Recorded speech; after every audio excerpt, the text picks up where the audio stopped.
Hello friend. आइए देखिए, मज़मून नवीसी में आज का हमारा फिर अगला वीडियो है। मेरी ज़िंदगी का नाकाबिल फरामोश वाक़या।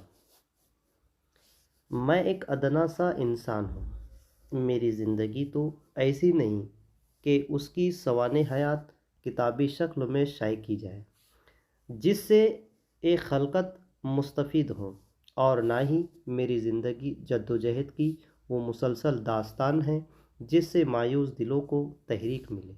लेकिन हर मामूली इंसान की ज़िंदगी में भी कुछ ऐसे गैर मामूली वाक़यात ज़हूर पज़ीर होते हैं जो इंसान के साथ साथ दूसरों के लिए भी दर्स बन जाते हैं। मेरे बचपन में भी ऐसा ही एक वाक़या पेश आया जिसने मुझे ज़िंदगी के मुतालिक कुछ सबक सिखला दिया। हुआ यूँ कि मुझे होमवर्क करना था।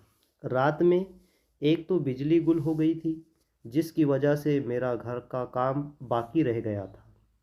क्योंकि इतवार का छुट्टी का दिन होने के बावजूद मैंने उसको बर्बाद कर दिया था। खुदा जाने मैंने वक्त को बर्बाद किया था या वक्त ने मुझे। ये एक गौरतलब बात थी।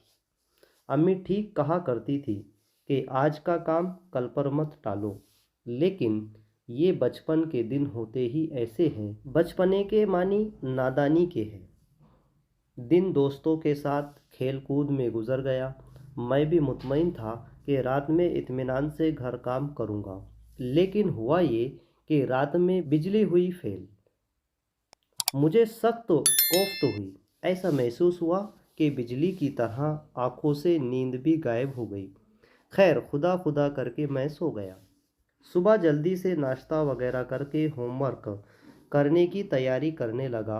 एक कौवा मेरी खिड़की के करीब आकर ज़ोर ज़ोर से काय काय करने लगा। मेरा ज़हन बार बार मुंतशिर हो रहा था। मैं थोड़ी थोड़ी देर पर उठकर उसे भगा देता था, लेकिन वो फिर आ जाता था, जैसे मेरे साथ आँख मचोली खेल रहा हो।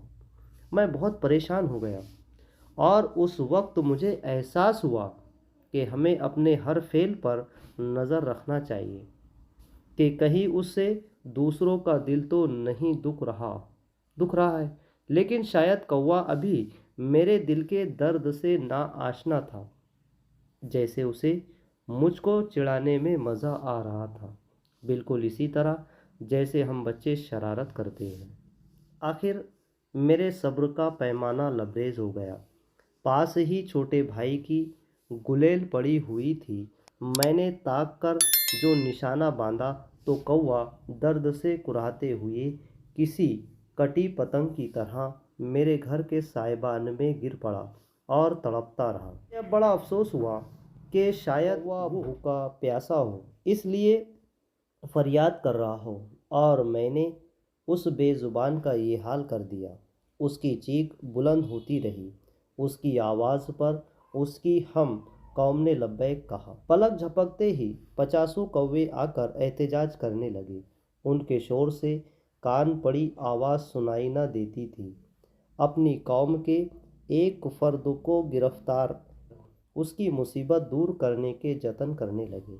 कभी उसके करीब बैठते, कभी उसके गिर्द चक्कर लगाते, कभी मेरी खिड़की पर यलगार करते, जैसे उसके दर्द में वो भी डूबे हुए हों। उनके इस इत्तेहाद, यकजहती, दर्दमंद तड़प के जज्बात ने मुझे बहुत मुतासिर किया। आज भी जब इंसानों को आपस में लड़ते, एक दूसरे का इस्तेसाल करते हुए देखता हूँ, तो मुझे अपने बचपन का यही वाक़या याद आ जाता है कि काश इंसान कौवों से यंगांगत, यकजहती और दर्दमंदी व इत्तेहाद का सबक सीख ले, एक दूसरे के गम में शरीक हों।